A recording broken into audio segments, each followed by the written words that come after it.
Hello! Bienvenue sur la chaîne Tomelo. Aujourd'hui, on vous présente comment on a sécurisé notre fourgon. Et nos petites astuces pour être le plus discret possible. Alors rien n'est infaillible forcément, mais déjà ça nous rassure d'avoir ces petites astuces qu'on va vous présenter tout de suite. C'est parti!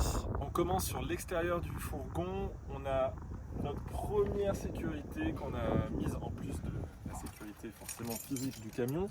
C'est des petits verrous de la marque Meroni UFO. On a fait une vidéo, l'une de nos premières vidéos d'ailleurs, c'était comment sécuriser notre fourgon. Forcément on était en train de l'aménager, je voulais pas qu'on nous le vandalise. On les a installés nous-mêmes, n'hésitez pas à aller faire un tour d'ailleurs sur cette vidéo si ça vous intéresse. C'est assez facile à installer. Et même si on oublie de verrouiller nos portes, au moins avec ça, eh ben, on ne peut pas ouvrir la porte. Donc, le fait d'avoir un vrai verrou physique, c'est quand même pas mal. Ça c'est celui de la porte latérale, on en a un autre sur la porte arrière. Hop. Donc nous c'est vraiment les classiques, d'ailleurs c'est le modèle UFO classique. Il existe plusieurs modèles différents et d'autres marques d'ailleurs, n'hésitez pas à regarder ce qui peut vous correspondre le mieux. J'ai quand même cherché très longtemps pour trouver un système efficace, quasiment inviolable, et c'est celui-là qui ressortait, donc voilà. Nous on en est très satisfait. Le seul truc c'est qu'effectivement celui-ci, ce modèle-là, il est pas fixe à la porte. Il y a certains modèles qui restent sur la porte. Nous ça nous embête pas plus, on le met à chaque fois quand on l'a enlevé, on le met sur le siège passager à l'avant sans problème. Alors forcément, ça n'empêche pas, vu que vous avez vu, on a des vitres, ça n'empêche pas à ceux qui veulent absolument rentrer de casser nos vitres. Mais en fait, il y a souvent des techniques qui sont utilisées discrètement. Ils viennent juste percer, puis en fait, ils désactivent le verrou et puis ils arrivent à ouvrir sans casser des vitres. Donc au moins, ça ralentit le processus parce qu'en perçant avec ça, ils ne pourront pas ouvrir. Donc ils seront obligés de vandaliser autrement le véhicule. Et pour casser ces vitres-là, c'est des vitres qui sont posées par le constructeur, qui sont anti-effraction. Voilà. On peut toujours y arriver, mais je pense que c'est plus difficile que les vitres à l'avant. Ça aussi, c'est pareil. Et comme vous pouvez le constater, donc sur la porte latérale et les deux portes arrière, on a installé, en plus de ça, un film occultant. Donc je crois que c'est du 10%. Donc vraiment, là, vous voyez, on ne voit rien à l'intérieur. Alors on a un rideau qui permet vraiment de faire un reflet. Là, il y a carrément, on nous voit dans la caméra. Derrière, c'est pareil. Maintenant, je vais ouvrir le rideau pour que vous voyez quand même à quoi ça ressemble si le rideau est ouvert. On voit quelque chose ou pas? Bah, on voit que t'as enlevé le rideau. Je ne vois pas à l'intérieur. Bon, on voit effectivement en transparence que le rideau a été enlevé, mais il faut vraiment s'approcher tout près pour réussir à voir quelque chose. Non mais voilà, en tout cas on est discret, même si le rideau est ouvert, on sait que les gens ne peuvent pas voir directement à l'intérieur, sauf si vraiment ils ont une lampe torche. Ce film occultant, quand on est à l'intérieur, forcément il réduit un peu la luminosité. Maintenant il nous permet quand même de voir ce qui se passe, et c'est suffisant. Par contre si vous mettez la lumière à l'intérieur, vous êtes quand même visible, c'est pas magique. Donc on va vous montrer comment ça rend de l'intérieur. Voilà, donc on a quand même une bonne visibilité. On l'a posé avec une raclette, de l'eau savonneuse. Ça a été plutôt bien fait, hein, pas trop de bulles. Tu me vois? Ouais, je te vois là. Et là je te vois plus. Tu me vois un peu? Tu me vois plus? Tu me vois? À la cabine, mais comme il n'y a pas de liaison avec la partie habitacle, ben voilà, on se dit qu'on est tranquille, au moins un peu plus tranquille dans le fourgon.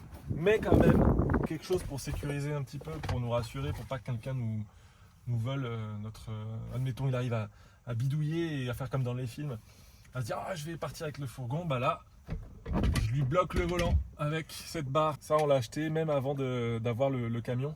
C'était un truc, on se dit garé en ville, en centre-ville, ça sécurise quand même un peu plus. Et puis même visuellement c'est quand même dissuasif. C'est ça. Hop. Donc là on met la barre. Le volant je le bloque naturellement, et puis là la barre en fait elle empêche, s'ils arrivent à débloquer, ils vont pas pouvoir aller bien loin parce qu'ils peuvent pas tourner quoi. Donc sauf si vraiment c'est une ligne droite tout le temps. Je sais pas comment ils vont faire. Donc ouais, ça sécurise et ça rassure beaucoup. Donc on le met pas tout le temps, mais c'est vrai que dès qu'on est dans des grandes villes, on a pris le réflexe de le mettre à chaque fois. Pareil pour les petits verrous extérieurs, on le met pas tout le temps, et dès qu'on est dans des grandes villes, on le met. Si jamais notre voleur arrive à déjouer tous nos pièges, on a quand même quelque chose en plus. C'est cette petite bête. Donc de la marque Invoxia, c'est un tracker GPS qui permet de géolocaliser notre fourgon tous les jours, tout le temps, à n'importe quelle heure. Malheureusement, ça marche pas dans tous les pays. Ça marchait très bien quand on était en France. ça marchait plutôt bien dans certains pays d'Europe. Mais là, maintenant qu'on a quitté l'Europe, je ne peux plus géolocaliser le fourgon. Donc ça, c'est un petit peu dommage. Donc peut-être il faudrait investir dans un vrai tracker qui coûte un peu plus cher. Celui-ci coûte une centaine d'euros, vous le payez une fois et vous avez peut-être 3 ans de couverture GPS. Et après, il faut payer pour les années suivantes. À voir s'il n'y a pas d'autres modèles qui sont plus performants. Dites-le nous d'ailleurs dans les commentaires, ceux qui ont des trackers GPS pour leur voiture, moto, même vélo ou fourgon aménagé. Dites-nous ce que vous avez, vous. On est preneurs. En tout cas, ça marche avec une application. Ça, on le cache quelque part, ça prend pas de place et je vous dirai pas où je le mets. D'extérieur, notre fourgon il n'est pas très funky, mais c'est fait exprès. On ne l'a pas floqué par exemple avec notre chaîne ou notre compte Instagram. Visuellement, il fait vraiment fourgon de chantier, mais c'est voulu. On veut qu'il soit le plus discret possible.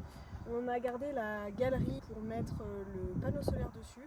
Et du coup, ça cache quand même relativement le panneau solaire et ça lui donne un petit côté fourgon de chantier supplémentaire, donc c'est parfait pour nous. Du coup, dès qu'on va être en ville ou dans des endroits quand même assez fréquentés, on va rester assez discret lorsqu'on ouvre les portes pour éviter que les gens voient que c'est un fourgon aménagé. Donc ça, c'est une habitude qu'on a, surtout Thomas, j'avoue que moi, je l'ai souvent en train de me reprendre.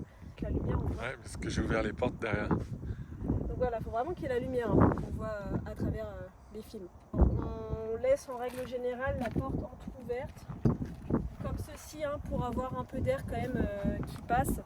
Et les portes derrière, on vient en règle générale les caser comme ceci. Ça nous laisse donc un courant d'air avec la porte latérale et ça reste quand même assez discret. Pareil, il faut vraiment s'approcher près du fourgon pour voir que c'est quelque chose d'aménagé. Évidemment, à l'avant, on laisse rien de valeur ou qui pourrait laisser sous-entendre qu'on est un fourgon aménagé. Hormis la douche. Bon, après, il faut savoir que c'est une douche solaire. C'est pas forcément quelque chose qui est très connu, surtout dans les pays dans lesquels on voyage. Et puis ça, vraiment, c'est pour les cas extrêmes, mais on l'a fait quand même parce que on s'est dit que il vaut mieux prévenir que guérir. Quand on a posé le lanterneau, on a été obligé de scier quelques barres de la galerie. Donc on en a gardé une. On est venu poncer pour éviter quand même de trop se blesser. Et on a une barre de fer à l'avant qui peut aussi être dissuasive si Thomas sort comme ça. On a caché une petite bombe lacrymo. Donc ça, on l'a payé 10-15 euros je crois. Pareil, ça nous permet d'avoir une petite arme cette fois-ci à l'arrière. Puisque comme on vous l'a dit, l'arrière et l'avant ne sont pas reliés. Donc comme ça, de chaque côté, on a un moyen de défense si besoin. Bon, déjà, on est deux, ça rassure. Rarement, voire jamais senti en insécurité. Une seule fois, on en parle d'ailleurs en Albanie, mais c'était pas... Enfin, il n'y avait rien quoi. Ouais, c'était insécurité modérée et en plus c'était en plein jour. Si vous aussi vous avez d'autres astuces, je sais qu'il y en a qui bloquent les portes avec des ceintures ou des cordes. J'ai vu des techniques aussi pour les portes latérales et les portes du coffre, des espèces de loquets d'intérieur pour bloquer encore plus. Mais ouais, il y a plein de petites astuces comme ça. Et à l'intérieur de notre van, on a une cachette secrète qui est verrouillée par un cadenas et des gros verrous pour vraiment sécuriser la box. Pour y aller, c'est vraiment pas facile. En plus, il faut avoir envie, c'est sous le châle. On vient mettre dedans quoi? Les tablettes, les passeports, l'ordinateur. On peut pas mettre grand chose, mais on va dire les choses qui ont le plus de valeur. Honnêtement, on s'en est rarement servi depuis qu'on voyage. Peut-être 3 fois quoi. Ouais. Après, c'est une petite cachette secrète qui est loin d'être inviolable. Ça reste construit en bois, donc on peut quand même la casser, mais on va dire que tout ça, ça ralentit. En règle générale, si on a envie de vandaliser pour voler à l'intérieur, on a envie d'être assez rapide. Tout ça mis bout à bout. Oui. Sinon, ce qu'il faudrait, c'est un chien.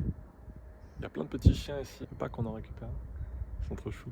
Enfin bref, je divague. On espère que cette vidéo vous a plu. N'hésitez pas à vous abonner. Ciao. Ciao.